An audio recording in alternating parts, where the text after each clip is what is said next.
أعوذ بالله من الشيطان الرجيم. بسم الله الرحمن الرحيم.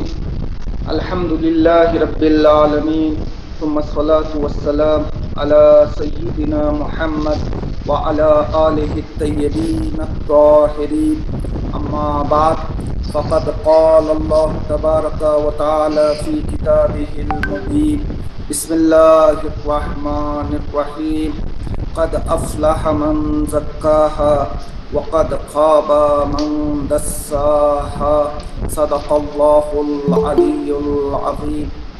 میں سب سے پہلے شکر گزار ہوں برادر عزیز مولانا یاسین صاحب کا کہ جنہوں نے دوبارہ مجھ اس حقیر کو یہ موقع مرحمت فرمایا کہ میں دوبارہ آپ حضرات کے سامنے حاضر ہو سکوں.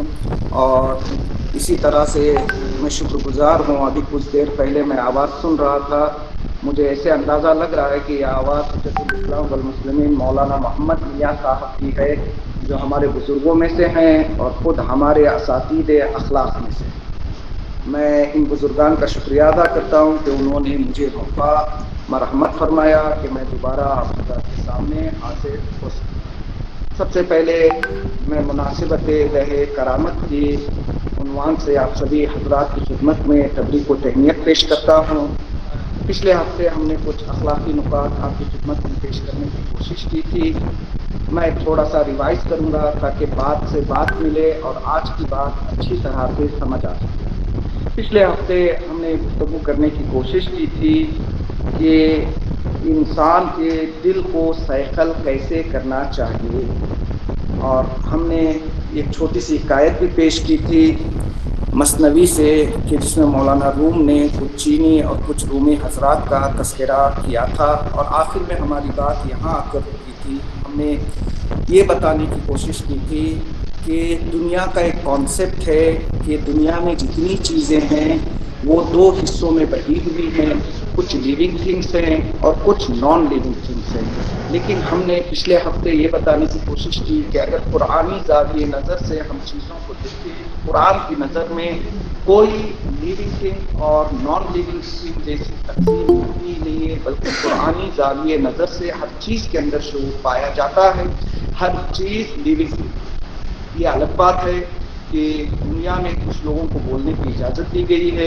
ایک دن ایسا بھی آئے گا کہ جن کو یہاں بولنے کی اجازت دی گئی تھی ان کو وہاں گونگا بنا دیا جائے گا، اور جو چیزیں یہاں فاکس موومنٹ میں تھی ان کو پلے موومنٹ میں کر دیا جائے گا اور وہ چیزیں بولے گی. تب انسان تعجب سے پوچھے گا کہ تم تو میرے اپنے تھے، تم تو میرے ہاتھ تھے، تم تو میرے گھر تھے، تم کیسے میرے خلاف گواہی دے رہے ہو، اور کس نے تمہیں بولنا سکھایا ہے؟ تو اس وقت یہی ہمارے ہاتھ پیر ہوں گے، یہی ہماری دیوار ہوگی، یہی ہمارا فرش ہوگا، یہی ہمارا موبائل ہوگا. یہ لوگ ایک ساتھ بولیں گے کہ جس خداوند عالم نے تمہیں بولنے کی طاقت بخشی تھی، اسی خداوند عالم نے آج ہمیں بولنے کی طاقت کو بخشا ہے. یہ تھا گزشتہ درس کا مختصر سا خلاصہ. اب میں بات کو بات سے ملاتا ہوں اس چیز کو ثابت کرنے کے لیے کہ خداوند عالم نے کسی بھی چیز کو نان لیونگ تھنگ کے طور پہ خلق نہیں کیا ہے. میں آپ کی خدمت میں ایک مختصر سی داستان پیش کرنا چاہوں گا. داستان علامہ طباطبائی مفسر تفسیر المیزان کی ہے. وہ یوں تحریر فرماتے ہیں کہ جس زمانے میں نجف اشرف میں تحصیل علم میں مصروف تھا، اس زمانے میں نے ایک کتاب پڑھی تھی. کتاب کا نام تھا فلاحت رومیہ. اس کتاب کے اندر جتنے نیچرل جو ہے سیکریٹس تھے اس کو بتانے کی مولوی نے کوشش کی تھی. اور اسی کتاب میں نے یہ پڑھا تھا کہ اگر کسی درخت کے اندر میوے نہ لگے تو دو لوگ اس درخت کے قریب جائے، ایک یہ کہے کہ میں یہ درخت کو کاٹ دوں گا، دوسرا آدمی اس درخت کی شفاعت کرے اور یہ کہے کہ نہیں ابھی اسے رہنے دو، بعد میں دیکھتے ہیں. اگر یہ عمل کئی مرتبہ تکرار کرے گے تو وہ درخت جو پھل نہیں دے رہا ہے وہ بہت ہی جلد پھلدار ہو جائے گا اور پھلوں کو دینے لگے گا. علامہ طباطبائی کہتے ہیں کہ میں نے ایک کتاب سالوں پہلے پڑھی اور میں بھول گیا. جب نجف اشرف سے واپس پلٹا اور تبریز میں پہنچا تو ایک دن اپنے دوست کے ساتھ اس کے کھیت گیا تاکہ اس کے ساتھ جاؤں اور کچھ وقت گزری ہو. جو ہے کھیت کے اندر داخل ہو گئے اور اس کے باغ میں داخل ہو گئے تو میں نے دیکھا کہ اس کے باغ میں ایک ایسا درخت ہے کہ جس کے اندر پھل بھی نہیں لگ رہے اور اس کی حالت بھی اچھی نہیں ہے، اس کے اندر نشو و نما پایا نہیں جاتا ہے۔ تو علامہ طباطبائی کہتے ہیں کہ میں نے اپنے دوست سے کہا کہ تم اس درخت کو کاٹ کیوں نہیں دیتے؟ تو علامہ طباطبائی کے دوست نے کہا کہ نہیں، ابھی رہنے دیتے ہیں، بعد میں جو ہے دیکھا جائے گا۔ پھر علامہ طباطبائی کہتے ہیں کہ یہ ہماری گفتگو ختم ہوئی اور ہم باغ گھومنے کے لیے چلے گئے۔ باغ کی سیر کرتے کرتے دوبارہ ہم اسی مقام پر پہنچے تو میں نے دوبارہ اس سے کہا کہ تم ایک درخت کو کاٹ کیوں نہیں دیتے؟ پھر سے باغبان نے کہا کہ نہیں، ابھی رہنے دیتے ہیں۔ علامہ طباطبائی کہتے ہیں کہ یہ بات ہماری پوری ہوئی، ہم گھر واپس آ گئے۔ کچھ مہینوں بعد جب میں دوبارہ باغ میں داخل ہوا تو میں نے دیکھا کہ جس درخت کے بارے میں میں نے اپنے دوست سے کہا تھا کہ یہ درخت پھل نہیں دے رہا ہے اور اسے کاٹ دیا جائے، اتفاق سے میں نے دیکھا کہ اس سال اسی درخت نے سب سے زیادہ پھل دیے۔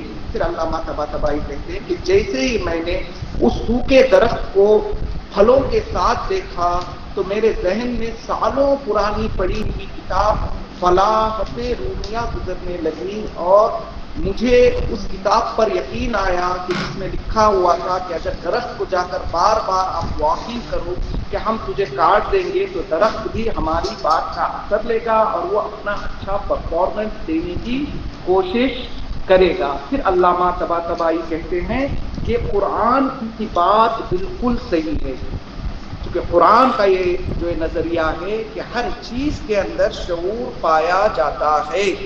اور علامہ طباطبائی کہتے ہیں کہ اگر یہ جسے ہم نان لیونگ تھنگس جو سمجھتے ہیں اگر ان کے اندر شعور نہ پایا جائے تو پھر یہ کیسے ہو سکتا ہے کہ یہی چیزیں قیامت کے دن گواہی دیں گے؟ کیونکہ ملتا ہے نا یوم یقوم الاشہاد، یا روایتیں بھی ملتی ہیں، بہت جو ہے زیادہ روایتیں وارد ہوئی، جیسے امام صادق علیہ السلام کی روایت ہے، آپ نے تاکید کی کہ نماز پڑھو تو ایک جگہ پر نماز نہ پڑھو بلکہ جگہ بدل بدل کر نماز پڑھو۔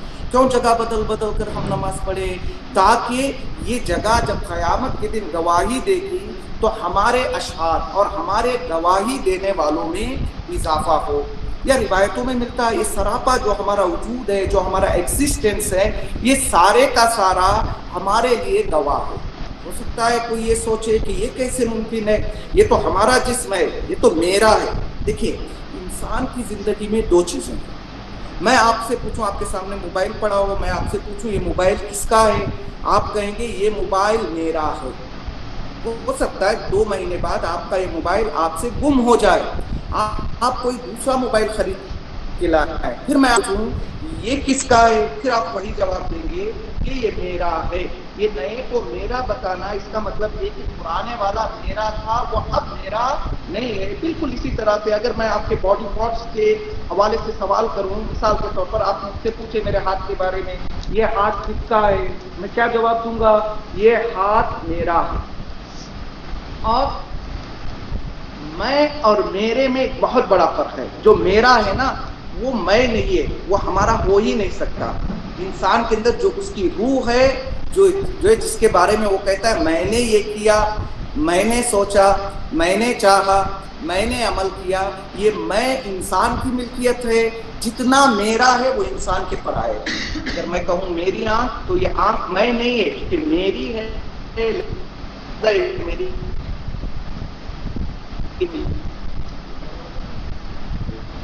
یہ ناک میری ہے، اور اسی لیے یہی میرے آنکھ ہوں گے، یہی میرے ناک ہوگی، یہی میرے ہاتھ ہوں گے جو قیامت کے دن میرے ہی خلاف گواہی دیں گے۔ نہیں، میں ایک چھوٹی سی ایگزامپل کے ذریعے بات کو اور واضح کرنا چاہتا ہوں۔ مثال کے طور پر کوئی رئیس ہے یا کوئی بادشاہ ہے، بادشاہ کے آس پاس اس کے کچھ خاص جو ہے خادم ہوتے ہیں۔ ان کا کام کیا ہوتا ہے؟ اگر کسی وی آئی پی نے اپنی ایک جو ہے اپنا ایک گارڈ رکھا ہے تو گارڈ کا کام کیا ہوتا ہے؟ وہ یہ کہ اس کی حفاظت کرتا ہے، اسے وقت پر کھانا پہنچاتا ہے، اس کے کپڑوں کا انتظام کرتا ہے، اس کی برنامہ ریزی کرتا ہے۔ یہ سارے کام یہ گارڈ کے، یہ خادم کے ظاہری کام ہیں، لیکن اس کے ساتھ ساتھ ایک وہ دوسرا کام بھی کر سکتا ہے۔ دوسرا کام یہ، چونکہ یہ 24 گھنٹے اپنے مالک کے ساتھ رہتا ہے تو ساتھ میں مالک کی ساری رپورٹنگ بھی اس کے پاس ہوتی ہے. وہ چاہے تو مالک کی جاسوسی بھی کر سکتا ہے، گرچہ وہ بادشاہ کا ہے، بادشاہ کے سارے کاموں کو بھی انجام دے رہا ہے، لیکن وقت پڑے اگر کوئی بلا کر پوچھے کہ بادشاہ کتنے بجے اٹھتا ہے، بادشاہ کتنے بجے سوتا ہے، بادشاہ کے دوست لوگ کون ہیں، بادشاہ کے سیکریٹس کیا ہیں، ایک طرف سے خدمت بھی کر رہا ہے اور انجانے طور پر وہ ساری جاسوسی اس کے اندر سما رہی ہے. وقت آئے تو وہ ساری چیزوں کو باہر نکال سکتا ہے. اسی طرح سے ہمارے باڈی پارٹس، میرا ہاتھ ہے، میرے پیر ہیں، میرا سر ہے، یہ ساری چیزیں اللہ نے ہماری آسانی کے لیے اور ہماری جو ہے سروس کے لیے ہمارے ساتھ اللہ نے دیے ہیں. لیکن جہاں ہاتھ ہمارے کام کو انجام دے رہا ہے، جہاں آنکھ ہماری جو ہے مدد کر رہی ہے، وہیں پر وقت یہی ہاتھ، یہی آنکھ، یہی کان، یہی سر جو کہ ہمارا ہے، ہمارے ہی اب یہ گواہی دے سکتا ہے. اور اسلامی زاویہ نظر سے یہ بات طے ہے کہ کوئی چیز living thing, non living thing اسلامی زاویہ نظر سے ہے. اس کے حوالے سے سینکڑوں روایتیں آپ کو ملیں گی. میں صرف امام جعفر صادق علیہ السلام کی ایک روایت پیش کرنا چاہوں گا.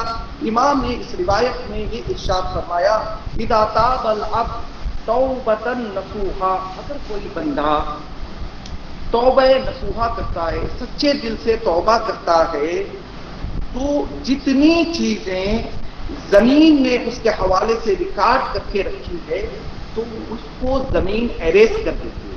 اس کا مطلب یہ کہ زمین نہیں ہے، وہ باشعور ہے اور وہ کچھ چیزیں اپنے اندر ریکارڈ کر رہی ہیں. ہاں، اگر بندہ توبہ کر لے اور صحیح راستے پر آ جائے، یہی زمین ہوگی جتنا اس نے ریکارڈ کیا ہے سب کو کیا کرے گی؟ ایریز کرے گی. پھر اس کی ریکارڈنگ شروع سے ہوگی. اور خدا نخواستہ ہم جو گناہوں کو انجام دیتے رہے اور توبہ کی طرف اپنے آپ کو آگے نہ لے جائیں، تو وہ دن دور نہیں ہے کہ جس دن یہی زمین ہوگی، یہی گھر ہوگا، یہی ہمارے ہاتھ پیر ہوں گے، یہی ہمارا پورا وجود ہوگا جس پر ہمیں ناز تھا، وہی ایک دن کھڑا ہوگا. اور محشر کے میدان میں جہاں حضرت آدم سے لے کر آخری زمانے کے قیامت سے پہلے تک جو انسان پیدا ہوں گے، سب ایک ہی پلیٹ فارم پر جمع ہوں گے. اتنی بڑی محفل میں یہی ہمارے ہاتھ پیر ہوں گے جو ہمیں رسوا کریں گے. لہذا انسان کو کوشش کرنی چاہیے کہ وہ اس کانسیپٹ کو اور اس نظریے کو، اس بلیف کو اسٹرانگ کریں اور اپنے وجود میں اس کو بتا لیں کہ جو کام بھی میں انجام دے رہا ہوں وہ بغیر نظارت کے نہیں ہے، کوئی نہ کوئی ہے جو مجھے مانیٹرنگ کر رہا ہے. قرآن مجید بھی کھول کر دیکھیں، قرآن مجید نے جگہ جگہ پر ہمیں تدبر اور تعقل کی دعوت دی ہے. کیونکہ اکثر و بیشتر یا سارے کے سارے یہاں وہ افراد ہیں کہ جن کا تعلق حوض علمیہ سے ہے. تو حوض علمیہ میں ایک کتاب پڑھائی جاتی ہے جس کا نام ہے اندیشہ اسلامی، جسے آیت اللہ جعفر سبحانی اور ڈاکٹر محمد رضائی نے مل کر تحریر کیا ہے. اگر آپ اندیشہ اسلامی جلد 1 کے مقدمے کو دقت سے پڑھیں تو مجھے لگتا ہے کہ ہر انسان کے سوچنے کا، جینے کا، اٹھنے کا، بیٹھنے کا نظریہ ہی بدل جائے گا. اندیشہ اسلامی جلد 1 کے مقدمے کو آپ لوگ پڑھیے، میری تاکید ہے. اس مقدمے کا خلاصہ یہ ہے کہ مؤلف نے بات یہاں سے شروع کی، کہا کہ قرآن مجید میں خداوند عالم جگہ جگہ پر تعقل اور تدبر کی دعوت دیتا ہے. اور بابا ہمارے ضمیروں کو جوڑتے ہوئے کہتا ہے کہ کیا تم تفکر نہیں کرتے، کیا تم تعقل نہیں کرتے، کیا تم تدبر نہیں کرتے؟ آخر تعقل کے اوپر اتنا زور کیوں دیا گیا ہے؟ دیکھیے، اگر کسی کا تعقل اور کسی کی سوچ جو ہے صحیح ہو جائے تو پھر اس کی دنیا بھی آباد ہو سکتی ہے، اس کی آخرت بھی آباد ہو جاتی ہے. وہ کیسے؟ اگر انسان صحیح سوچے گا تو صحیح ڈیسیشن لے گا، اگر صحیح ڈیسیشن لے گا تو اس کا فائنل سٹیپ جو ہوگا وہ بھی صحیح ہوگا. مثال کے طور پر زندگی میں، گھروں میں آپ نے سنا ہوگا، بہت سارے بزرگ ہمارے افسوس کرتے ہیں جب وقت جو ہے گزر جاتا ہے تو بیٹھ کر افسوس کرتے ہیں اور یہ کہتے ہیں کہ کاش میں نے فلاں وقت میں فلاں فیصلہ نہ کیا ہوتا، فلاں زمین نہ بیچی ہوتی، فلاں جگہ شادی نہ کی ہوتی، فلاں سے دوستی نہ کی ہوتی، فلاں جگہ میں نہ جاتا، جانے سے پہلے تھوڑا اور سوچ لیتا. اس کا مطلب یہ ہے کہ انسان کی نہایت کیا ہوگی وہ ڈپینڈ کرتا ہے کہ انسان نے کیا سوچ کر اور کس طرح سے سوچ کر اپنے کاموں کو انجام دیا. اگر ہماری فکر صحیح ہوگی تو ہمارا ڈیسیشن صحیح ہوگا، اگر ڈیسیشن صحیح ہوگا تو فائنل اسٹیپ بھی صحیح ہوگا. اگر دنیا میں فکر صحیح ہے، ہمارا ڈیسیشن صحیح ہے اور ہمارا فائنل اسٹیپ بھی صحیح ہو رہا ہے، اس کا مطلب یہ ہے کہ ہماری دنیا آباد ہے. لہذا اگر کسی کو اپنی دنیا سنوارنا ہے تو ایک ہی راستہ ہے کہ وہ اپنی سوچ کو صحیح کرے، تو اس کی دنیا آباد ہوگی. اب دوسرے زاویے سے جو ہے دیکھنے کی کوشش کرتے ہیں. اگر کوئی سوچے گا، چونکہ سائیکالوجی میں طے شدہ بات ہے کہ انسان کے جو ڈیڈس ہوتے ہیں، انسان کے جو ایکشنز ہوتے ہیں وہ ایسے ہی نہیں ہوتے. مثال کے طور پر اگر کوئی چوری کرنے کے لیے جا رہا ہے تو وہ ایسے اچانک سے چوری کے لیے نہیں جاتا ہے، بلکہ ایک مرتبہ وہ ذہن میں یہ ساری چیزوں کو، سارے نقشے کو بناتا ہے اور ذہن کے اندر اسے عملی جامہ پہناتا ہے، پھر اس کے بعد وہ خارج میں اسے کرنے کی سوچتا ہے.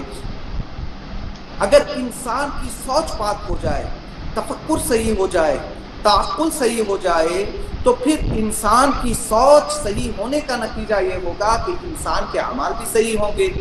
اگر کسی انسان کے اعمال صحیح ہو جائیں گے تو پھر اس کی آخرت بھی سنور جائے گی. لہذا تعقل اور تدبر کا اتنا بڑا مقام ہے کہ اگر دنیا آباد کرنا ہے یا ہماری آخرت کو آباد کرنا ہے، دونوں کو آباد کرنے کا ایک ہی ذریعہ ہے کہ انسان انٹلیکچوئل بن جائے اور اچھی طرح سے سوچنے کی عادت آئے. دوسرا سوال یہ بھی پیدا ہوتا ہے کہ اگر قرآن نے جگہ جگہ پر ہمیں تعقل کی، تدبر کی دعوت دی، سوچے تو کس بارے میں سوچے؟ سوچنے کے لیے تو سینکڑوں چیزیں ہیں. کیا کھانے کے بارے میں سوچے، یا جاب کے بارے میں سوچے، یا رہنے کے بارے میں سوچے، یا پڑھائی کے بارے میں سوچے، یا اپنے فیوچر کے بارے میں سوچے، یا اپنے دوست کی بھلائی کے بارے میں سوچے، یا ہمارے حوضے کے بارے میں سوچے؟ سینکڑوں چیزیں ہیں جس کے بارے میں انسان سوچ سکتا ہے. لیکن قرآن مجید نے جو سوچنے کی اور تفکر کی دعوت دی ہے، وہ اس کا سارا خلاصہ اگر ہم ایک چیز کے بارے میں سوچیں گے تو مجھے لگتا ہے کہ ہم ساری چیزوں کے بارے میں سوچیں.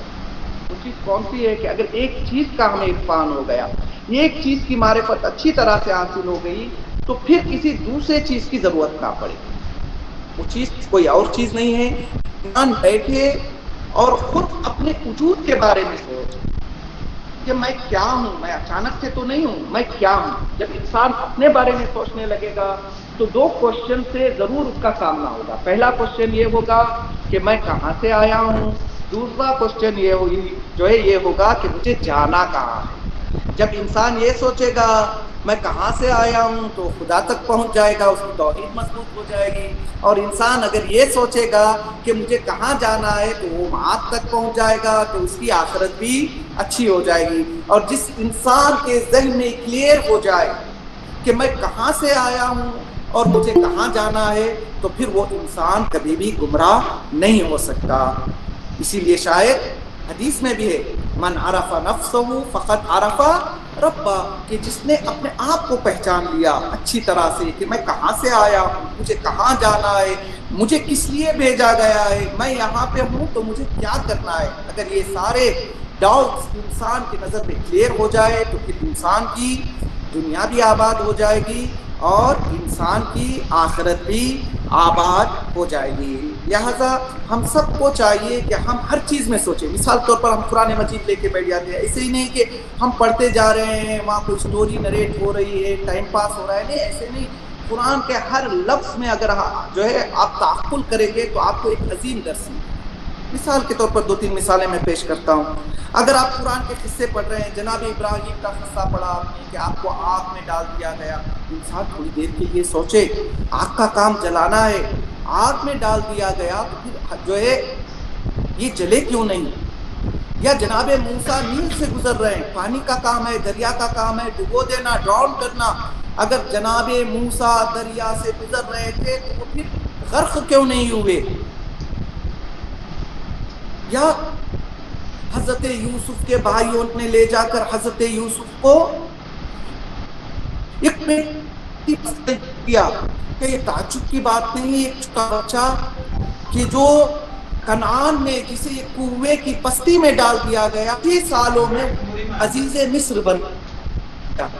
قرآن کی سٹوریز کو ہم پڑھیں اور نریشن سمجھنا پڑ کے کوئی مورل میسج لینے کی کوشش کرے تو ہم یہ ساری داستانوں سے مثال کے طور پر ہم یہ درس لے سکتے ہیں کہ اللہ سبحانہ و تعالی جب تک نہ چاہے گا کوئی چیز ہونے والی نہیں ہے.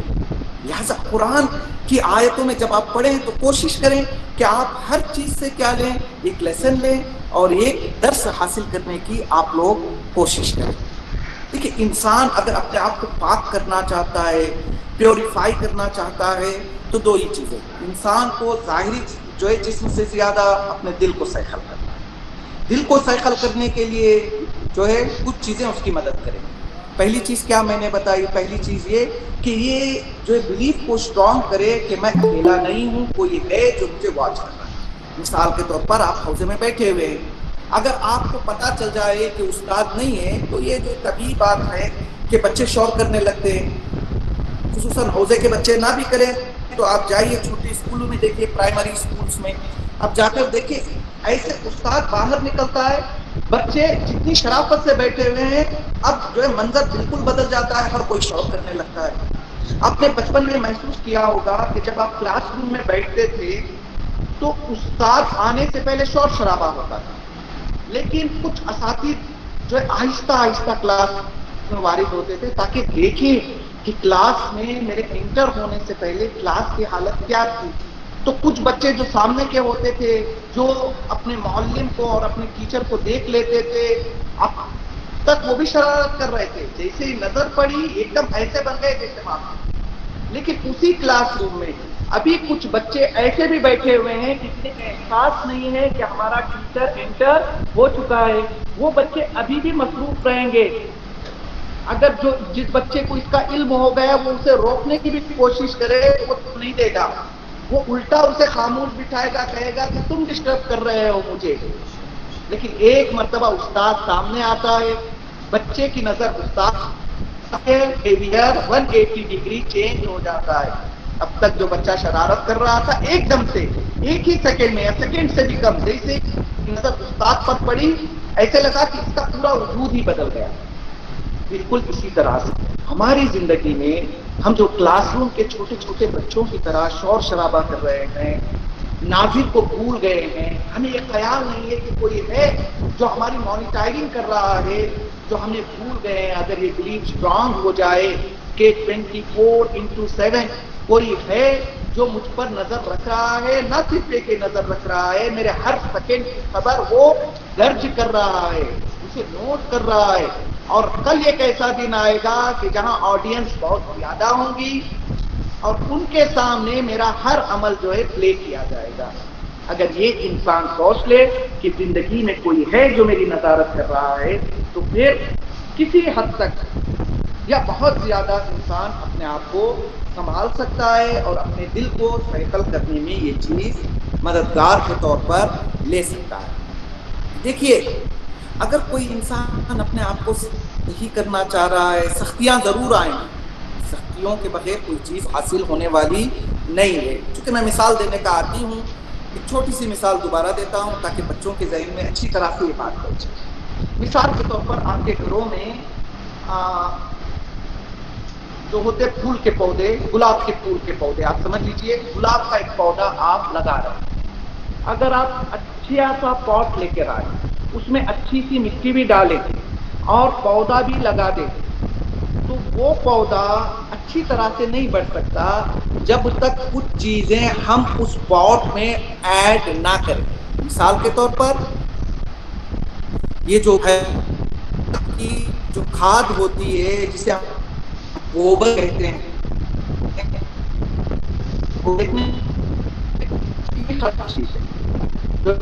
ہمارا پیر گوبر پر اتنی بری طرح سے ریئیکٹ کرتے ہیں اور کوشش کرتے ہیں اس گندگی سے اپنے آپ کو پاک کریں. لیکن یہی گوبر اگر پودے میں نہیں پڑے گا, اگر یہی گوبر, یہی حیوان کی جو گندگی ہے اگر ہم اس پاٹ میں نہیں ڈالیں گے تو آپ کا پھول اچھی طرح سے نہ اگے گا، نہ اچھی خوشبو دے گا، نہ اچھا آپ کے آنگن کو مہکائے گا۔ بالکل اسی طرح سے اگر آپ کو آپ کی اپنی شخصیت بنانا ہے تو کچھ لوگ ہوں گے جو آپ کا برا چاہیں گے، جو آپ کے راہ میں آبسٹیکل اور رکاوٹوں کھڑا کریں گے، لیکن آپ یہ نہ سوچنا کہ صحیح راستے میں اتنی تکلیفیں ہیں تو میں صحیح راستہ چلوں کیوں؟ نہیں، یہی برے لوگ، یہی جو رکاوٹیں آپ کے سامنے آ رہی ہیں، یہ آپ کے لیے اس گوبر کا کام کریں گے، اس کو آپ اپنے اندر ہضم کریں گے، اس کو برداشت کریں گے۔ جس طرح سے ایک گلاب کا پودا اپنے اندر حیوان کی گندگی کو سما کرنے کے بعد اچھی طرح سے مہکتا ہے، بالکل اسی طرح سے انسان اگر چاہتا ہے کہ صحیح راہ پر گامزن رہے اور اپنی دنیا اور آخرت دونوں کو ڈیکوریٹ کرے، انسان کا یہ وظیفہ بنتا ہے کہ وہ برائیوں کو دیکھ کر پیچھے نہ ہٹ جائے، بلکہ اس کو اپنا مددگار سمجھے اور اس کو پار کرتے ہوئے اپنی منزل تک پہنچنے کی کوشش کرے۔ ہمیں ملتا ہے کہ حیوانات میں ایک ایسا حیوان ہے کہ جس کا نام اشقر ہے۔ یہ حیوان جب پیدا ہوتا ہے تو اس کا سائز جلدی نہیں بڑھتا ہے، ہاں اس کا سائز اس وقت بڑھتا ہے جب آپ اس کو ماریں گے۔ اب جتنا مارتے ہیں وہ اتنا جو اس کا سائز جو ہے بڑھتا جاتا ہے۔ نہیں، دوسری مثال لے لیجئے، گائے کا یا آپ جو ہے بکری کا چمڑا لے لیجئے، لیدر لے لیجئے، آپ اس کو ایسے ہی ڈال دیں، 8 دن 4 دن 10 دن میں سڑ گل جائے گا، لیکن اسی پر کچھ تلخ جو ہے کیمیکلز ڈال دیں آپ لے جا کر، دیکھنے میں بو گندی ہوگی، آپ کو لگے گا یہ عجیب جو ہے بو آ رہی ہے ہم کو، لیکن یہ بو کو چمڑا برداشت کرتا ہے تو پھر اس کے اندر سے خراب بو بھی نکل جاتی ہے، وہ ہمیشہ کے لیے آباد بھی ہو جاتا ہے، اس کی زندگی لمبی ہو جاتی ہے۔ جب بو نکل جاتی ہے، وہ اچھا لگنے لگتا ہے تو لوگ اسے اپنے یوز میں لاتے ہیں۔ بالکل اسی طرح سے اگر ہم خدا تک پہنچنا چاہ رہے ہیں، اپنی دنیا اور آخرت کو آباد کرنا چاہ رہے ہیں، تو راستے میں آبسٹیکلز بہت زیادہ ہیں جسے ہمیں گوبر اور کچھ کیمیکلز کے حساب سے انہیں فیس کرنا چاہتے ہیں۔ آپ ان کو فیس کرتے رہیے، آپ کی نظر آپ کے ہدف پر ہو کہ مجھے وہاں تک پہنچنا ہے۔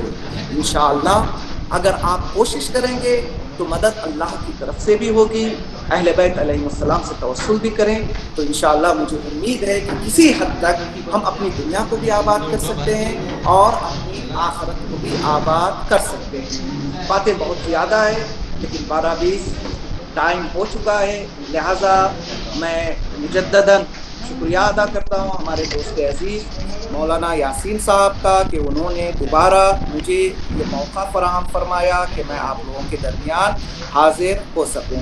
والسلام علیکم ورحمۃ اللہ وبرکاتہ۔ شکریہ، بہت بہت، خدا سلامت رکھے، بہت عمدہ۔ شکریہ آپ کا شکریہ، آپ نے اس لائق سمجھا۔ جی، کسی کو سوال کرنا ہے تو حاضر ہیں مولانا، آپ لوگ سوال کر سکتی ہیں۔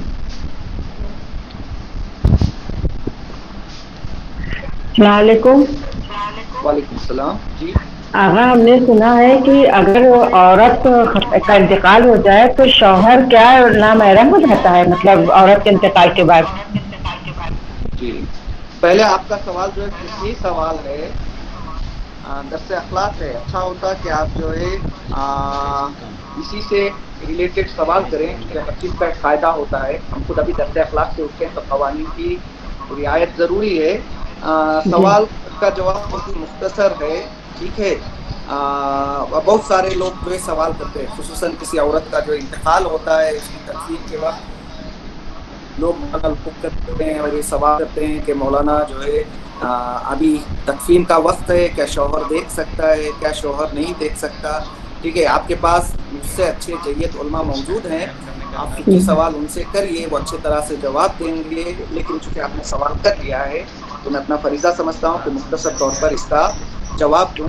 دیکھیے، رشتے جو ہے، جو یہ ہوتا ہے شادی کا رشتہ ہوتا ہے، وہ شوہر یا بیوی کے انتقال پر وہ ختم ہو جاتا ہے، چونکہ اسلامک زاویہ نظر سے جسے دوسرے قوموں میں کچھ کانسیپٹ الگ ہے میرج کا. وہ لوگ بولتے ہیں کہ ایک مرتبہ شادی ہو گئی 7 جنموں کا ساتھ ہے پھر دوبارہ ملیں گے, یہ ساری چیزیں آپ لوگوں کو پتہ ہیں.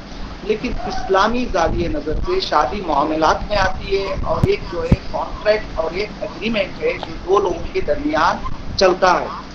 جب آپ دنیا ہی میں نہیں رہیں گے تو صرف شادی کا کانٹریکٹ نہیں, جتنے آپ نے کانٹریکٹ کیے ہیں وہ سب کیا ہو جاتے ہیں, وہ باطل ہو جاتے ہیں نا. حتیٰ کہ آپ کی ملکیت بھی آپ کے نام پہ نہیں رہتی, وہ کیا ہو جاتی ہے, وہ کنورٹ ہو جاتی ہے آپ کے وارثوں کے نام پہ. تو رشتے جو ہے شادی کا جو رشتہ ہے, رشتے ازدواجیت جو ہے وہ ختم ہو جاتا ہے. لیکن شوہر بیوی کے ہوئے دیکھ بھی سکتا ہے, تقریب میں بھی شرکت کر سکتا ہے. کہ آپ لوگوں نے نہیں سنا کہ شہزادی کا جب انتقال ہوا تو شہزادی کو غسل و کفن مولا کائنات نے دیا ہے. یہ میرا مختصر جواب ہے. آپ کو تفصیلی جواب انشاءاللہ وہاں بزرگان بیٹھے ہوئے وہ آپ کو دیں گے. اگر موضوع سے ریلیٹڈ سوال ہو تو بہتر ہے, تاکہ جو ہے بہتر طریقے سے ہم فائدہ اٹھائیں. جی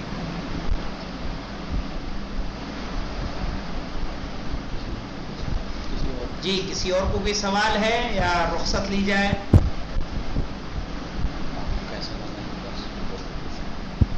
نہیں ہوگا. جی درس کیسا رہا آپ لوگوں کے لیے؟ یہ بہت اچھا ماشاءاللہ. اچھا تھا, بہت اچھا تھا. شکریہ. تو ضرور انشاءاللہ مولانا کے لیے حوزے کے لیے دعا ضرور کیجیے. جی جی جی جی انشاءاللہ. آگے نے مثالیں بہت اچھی اچھی دیتے ہیں. ٹھیک ہے شکریہ انشاءاللہ. شکریہ. خدا حافظ. ٹھیک, خدا حافظ. خدا حافظ.